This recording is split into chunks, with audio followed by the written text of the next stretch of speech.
খুব সুন্দর হয়েছে, বিউটিফুল। এবং এমনই যন্ত্রণা হয় যে মাঝে মাঝে রাতে বা দিনের বেলা যে আমি একটু রেস্ট নেব, রাত্রে তো ঘুমোতেই হয়, তো সেগুলো ভীষণ প্রবলেম হয় আমার।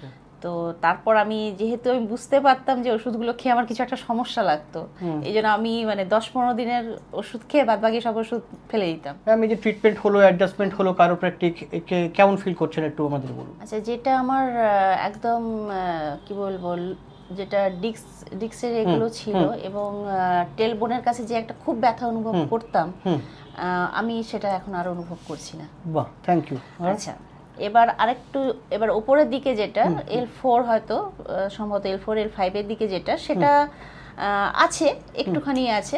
তো আশা করি ওটা মানে এখন আমি এতটাই ভালো লাগছে এবং সে ব্যথাগুলো নেই, তো আমার মনে হয় আমি ভালো হয়ে যাব।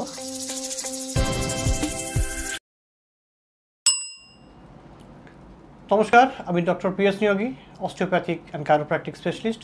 কাইরোপ্র্যাকটিক সলিউশন চ্যানেলে আপনাদের স্বাগত জানাচ্ছি। আজকে আমাদের সঙ্গে যিনি রয়েছেন, অনেক দূর থেকে আসছেন, পূর্ব মেদিনীপুরের হলদিয়া থেকে আসছেন ম্যাম। শুনলে ম্যামকে আমরা জিজ্ঞেস করবো কেন উনি আসছেন, কী সমস্যা। ম্যাম, আমাদের দর্শকদের বলুন একটু কী সমস্যা নিয়ে আপনি এসছেন। আচ্ছা, আমি এসছি, আমার L4 L5 এবং S1 এ ভীষণ পেন হয় এবং আমি চলতে পারি না ঠিকঠাক, বা বসা অনেক সময় বা একইভাবে একই মোশনে থেকে কাজ করাটা আমার কাছে খুব টাফ হয়ে যায়। এবং এমনই যন্ত্রণা হয় যে মাঝে মাঝে রাতে বা দিনের বেলা যে আমি একটু রেস্ট নেব, রাত্রে তো ঘুমোতেই হয়, তো সেগুলো ভীষণ প্রবলেম হয় আমার। কোনো ইনজুরি হয়েছিল এটা, মানে হঠাৎ করে ব্যথাটা হয়েছে? সেটাই বুঝতে পারি না তো কিভাবে হলো, তবে হ্যাঁ আমি একবার পড়ে গেছিলাম, তো যেটা হয় তখন পড়ে গেছি, অত ইয়ে করিনি, তো তারপরে ধীরে ধীরে দেখছি ব্যথাটা বাড়ছে। হ্যাঁ, তো কখন ওটার জন্য আলাদা কোনো ডক্টর দেখিয়েছেন বা ওষুধ খেয়েছেন আগে? হ্যাঁ, আমি প্রথমে তো অবশ্যই আমি এলোপ্যাথি ট্রিটমেন্টে ছিলাম, তো তারপর আমি যেহেতু আমি বুঝতে পারতাম যে ওষুধগুলো খেয়ে আমার কিছু একটা সমস্যা লাগতো, এই জন্য আমি মানে 10-15 দিনের ওষুধ খেয়ে বাদ বাকি সব ওষুধ ফেলে দিতাম না।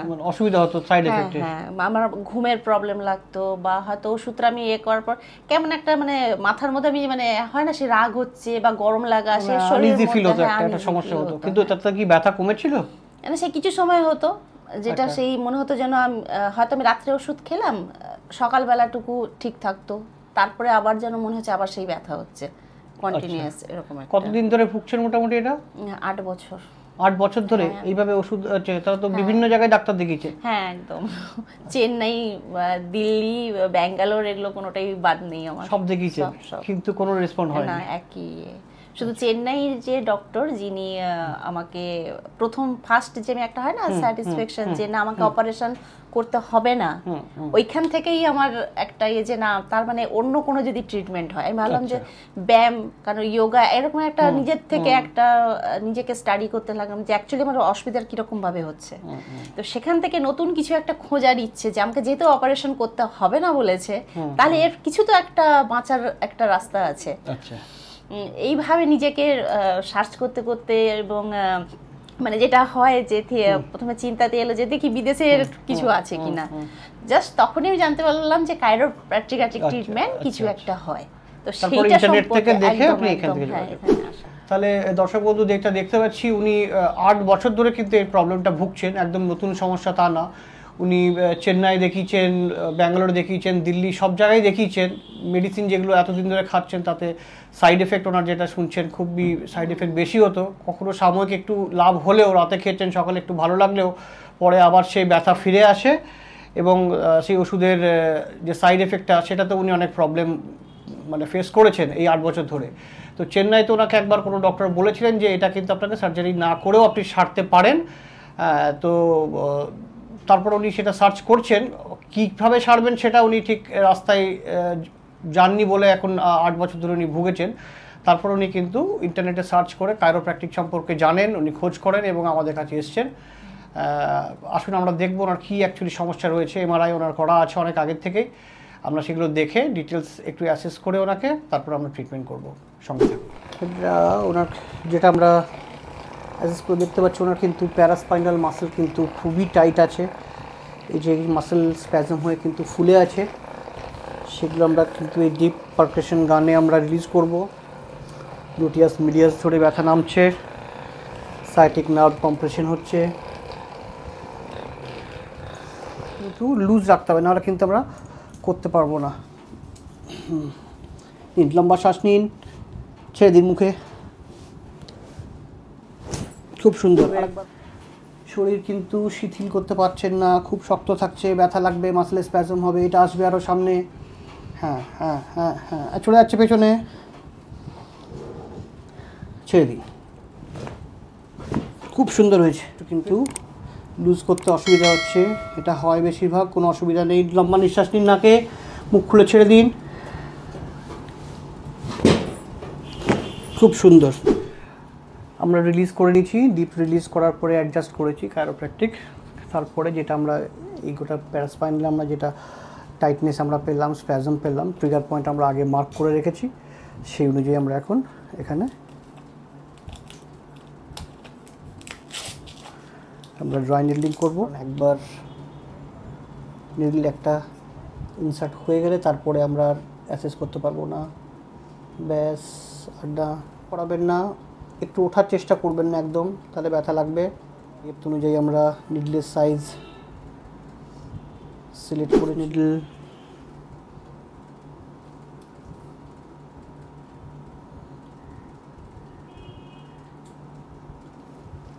ঠিক আছে। আমরা এবার 15 মিনিট পর আমরা নিডলটা বের করে নেব। তাহলে আমাদের ট্রিটমেন্ট শেষ হয়ে গেছে। এখন আমরা যেটা কাইরোপ্র্যাকটিক অ্যাডজাস্টমেন্ট করলাম, রিলিজ করেছি, যে টাইট মাসেলগুলো ছিল, যে স্প্যাজমগুলো ছিল, আমরা সেগুলো কমাবার চেষ্টা করেছি।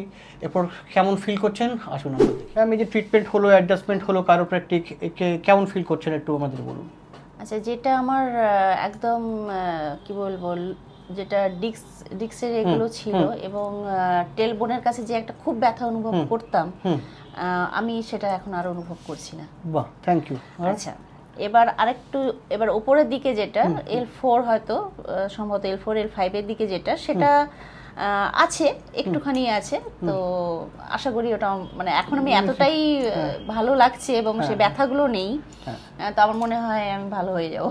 Thank you. এটা আমার মনে হচ্ছে। নিশ্চয়ই নিশ্চয়ই। তাহলে দর্শক বন্ধুরা, যেটা আমরা দেখতে পাচ্ছি, ওনার কিন্তু যে ডিস্কের যে মেন জায়গাটায় সেন্টারে একটা ব্যথা হতো, সেটা কিন্তু উনি একদমই ফিল করছেন না। আর যেটা ওনার রেডিয়েট করতো বা ডিফিউজভাবে যে ব্যথাটা উনি ফিল করতেন, সেটা অনেকটাই উনি কম ফিল করছেন। একটু আছে, আমাদের সেশন এখনও বাকি আছে, উনি ডেফিনেটলি পুরোটাই সুস্থ হয়ে যাবেন। তারপর ওনার জন্য, ওনার যা প্রবলেম, কিছু ওনার জন্য স্পেসিফিক কিছু ব্যায়াম আমরা দেখাবো, সেগুলো উনি প্র্যাকটিস করবেন এবং উনি ডেফিনেটলি তাতে সুস্থ থাকবেন কোনো ব্যথা ছাড়াই, এবং কোনো ওষুধ বা কোনো রকম সার্জারি ছাড়া। আমাদের কিন্তু সবটাই ম্যানুয়ালি করা হয়, কোনো রকম সাইড এফেক্ট কিন্তু এর 1%ও কিছু থাকে না। তাহলে দর্শক বন্ধুরা দেখতে পাচ্ছেন যে আমাদের এই অস্টিওপ্যাথি বা কাইরোপ্র্যাকটিক ট্রিটমেন্টটা কিন্তু নতুন মনে হলেও এটা কিন্তু অনেক দিন ধরেই চলছে।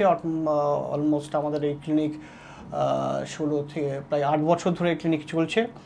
বেশিরভাগ মানুষ হয়তো সেটা জানেন না, কিন্তু অস্টিওপ্যাথি বা কাইরোপ্র্যাকটিকে কিন্তু এই ধরনের যেটা মাস্কুলোস্কেলেটাল প্রবলেমে কিন্তু খুব ভালো রেসপন্ড করে।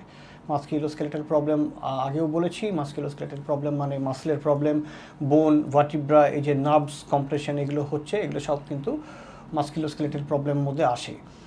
তো আপনাদের যদি কারোর এরকম কোনো মাস্কুলোস্কেলেটাল প্রবলেম থাকে, কোনো ব্যথা থাকে, যে কোনো জায়গায় হতে পারে, জয়েন্ট পেন, মাসল পেন, লিগামেন্টের পেন, তাহলে কিন্তু আপনারা অস্টিওপ্যাথিক বা কাইরোপ্র্যাকটিক ট্রিটমেন্ট নিশ্চয়ই একবার চেষ্টা করে দেখবেন।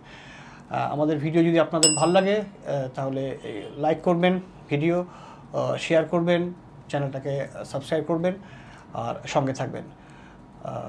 Thank you for watching.